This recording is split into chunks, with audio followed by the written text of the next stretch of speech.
American rail road का president हो गया और तुम मजदूरी हो। अमीर होने में और बहुत अमीर होने में अंतर है। आज तक एक सेकंड के लिए मैं हताश नहीं हुआ, डिप्रेशन में नहीं गया कि सचिन कौन है। ये उसकी लंबाई चौड़ाई से थोड़े पता चलेगा, ये तो हाथ में बल्ला आने के पता चलेगा कि सचिन कौन। भाई वो लोग जो तुम्हारी करते बड़ाई है, उनकी बड़ाइयों में कहां सच्चाई है। कितने लोग कहानी सुनना चाहेंगे? Right, thank you so much. मैं एक बार क्या आपकी तालियां सुन सकता हूं? राइट, खतरनाक वाली। Love you all. 1950 के दौरान अमेरिका में एक कमाल की घटना हुई। आप जो ये चित्र देख रहे हैं, आपको दिख रहा होगा कि अमेरिका के अंदर रेलवे ट्रैक बन रहा था। तो जब रेलवे ट्रैक बन रहा होता है तो आपने देखा लकड़ियां जोड़ती थी, पहले वो ट्रैक को लकड़ियां जोड़ती थी। तो कुछ मजदूर वहां पे काम कर रहे थे, क्योंकि ऐसा ही होता था। और ये 1950 की तरफ की घटना है, टेक्नोलॉजी उतनी विकसित भी नहीं थी। मजदूर काम कर रहे थे और काम करने के दौरान ही अचानक कुछ देर के बाद एक दूसरी ट्रैक पे एक ट्रेन कार आई, एयर कंडीशनड ट्रेन कार, जिसमें एक ही बोगी होती है, एयर कंडीशनड होती है। Please next slide. या ऐसे करके एक ट्रेन कार आई, एयर कंडीशन ट्रेन कार, इसमें एक ही बोगी, एयर कंडीशन, और वो आगे बढ़ रही थी तेजी में, लेकिन अचानक से रुक गई। और जैसे ही रुकी, उसके बोगी के बाहर से एक इंसान निकला और उसने चिल्लाया, हेलो डेव एंडरसन। और उसने डेव करके चिल्लाया, डेव एंडरसन। तो उधर से एक जो मजदूर था उसने देखा, वो देखते ही पहचान गया कि कोई बुला रहा है। कहा कि डेव, कहा कि यस जिम।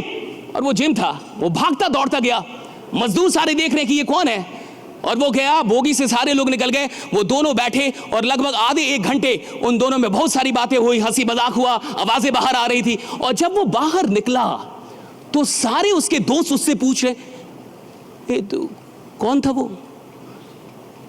कौन आदमी था तेरे को बुलाया? कहा कि तुम्हें नहीं पता, वो जिम मर्फी है। कहा कि जिम मर्फी कौन है? कहा कि gym Murphy is the president of American rail road. कहा कि प्रेसिडेंट? तो वो तुमको कैसे जानते हैं? अब एक मजदूर और उसको कोई प्रेसिडेंट जानता हो, कोई रेलवे में मजदूर है और उसको रेल रोड का प्रेसिडेंट, ये बहुत बड़ी बात है।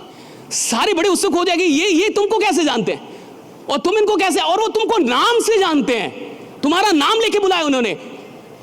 सारे उत्सुक हो गए। उसने बोला कि एक्चुअली 20 साल पहले हम दोनों एक ही दिन अमेरिकन रेल रोड में काम कर। अब तो ये और उत्सुक हो गए कि 20 साल पहले एक ही दिन आए थे काम कर। कहा कि हाँ, मैं भी जहां काम कर रहा हूं वही वो भी काम करता था। तो कहा फिर ऐसा क्या हुआ कि वो आज अमेरिकन रेल रोड का प्रेसिडेंट हो गया और तुम मजदूरी हो? तो उसने एक बहुत बड़ी बात की, डेव एंडरसन। अगर आपको यह बात समझ में आ जाए तो शायद जिंदगी में आज आप जहां भी हैं, परमात्मा के आशीर्वाद से शायद आने वाले 5-10 वर्षों में आप कहीं और होंगे, आप बहुत बड़ी ऊंचाई पे होंगे। एक बात समझ में आई, उसने कहा कि आज से 20 साल पहले जब मैं आया और वो भी आया, तो मैं आया था 1 घंटे का $1.75 के काम करने के लिए, यानी 1 घंटे का $1.75 के लिए मैं काम करने आया था। लेकिन जिम मर्फी आया था तो वो $1 के लिए काम करने नहीं आया था, वो $2 के लिए काम, वो आया था अमेरिकन रेलवेज के लिए काम करने। Right, that is the difference, that made all the difference. मैं आया था तो मेरे काम करने का फोकस क्या था? मेरे काम करने का फोकस था $1.75। तो मैं काम किसके लिए कर रहा था? $1.75, और बाई प्रोडक्ट था American rail road. My purpose, my focus was $1.75, and the byproduct was my working in American Railroad. और ये बाई प्रोडक्ट था कि मैं अमेरिकन रेल रोड के लिए काम कर रहा हूं, लेकिन मेरा फोकस किस पे था? $1.75 पे। लेकिन जिम का पर्पस $1.75 नहीं था, उसका पर्पस था अमेरिकन रेलवे, और बाई प्रोडक्ट पैसा था। पैसा बाई प्रोडक्ट था, पर्पस नहीं था। जिंदगी में सिर्फ वही लोग कमाल का बिजनेस खड़ा करेंगे, जिंदगी में वही लोग सिर्फ सफलता से ऊपर और महानता तक पहुंचेंगे जिन लोगों के पास पैसा पर्पस नहीं है काम करने का। Money is not the primary purpose to work.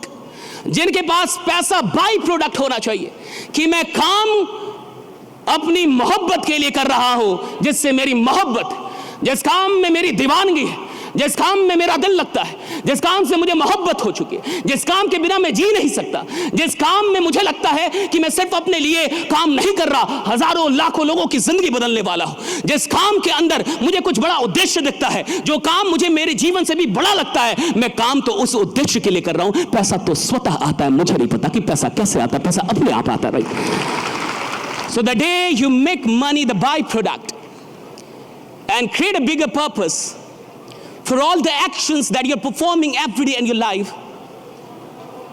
and you attach your goals with a higher purpose, and that can never be money. That can never be money, right? If money is the ultimate reason for you to work on, you will be devastated in your life, right? And with all your money, you will suicide. Most of the rich people do suicide. अधिकतर अमीर लोग आत्महत्या कर लेते हैं, उनके पास सारी चीजें होती है, क्योंकि काम पैसों के लिए किया और बाद में पता चला पैसे काम नहीं करते। मैंने तो पैसों के लिए काम किया, पैसे काम नहीं करते, जिंदगी में लोग काम करते लोगों के लिए, right? So when you get the higher purpose, then money becomes the by product. लेकिन मैं जानता हूं, सुन लीजिए, यहां बहुत सारे बिजनेसमैन बैठे होंगे, सुन लीजिए यहां बहुत सारे स्टार्टअप ओनर बैठे होंगे, सुन लीजिए यहां बहुत सारे मालिक बैठे होंगे। मैं कह रहा हूं कि 99% लोग अपना काम सिर्फ फायदे के लिए कर रहे हैं। 99% लोग अपना काम सिर्फ इसलिए कर रहे हैं क्योंकि वहां से पैसा आ रहा है। वो नौकरी इसलिए कर रहे हैं क्योंकि वहां से पैसा आ रहा है। वो धंधा इसलिए कर रहे हैं क्योंकि वहां से पैसा आ रहा है, और वो पैसों के लिए काम कर रहे हैं और इसलिए छोटे हैं। देखो, अमीर होने में और बहुत अमीर होने में अंतर है, सफल होने में और बहुत सफल होने में अंतर है, मशहूर होने में और बहुत मशहूर होने में अंतर है, और यह अंतर बहुत का है। आप अमीर नहीं बहुत अमीर हो सकते थे, आप सफल नहीं बहुत सफल हो सकते थे, और आपकी कंपनी बड़ी नहीं बहुत बड़ी हो सकती थी, और इन सब में बहुत का अंतर है।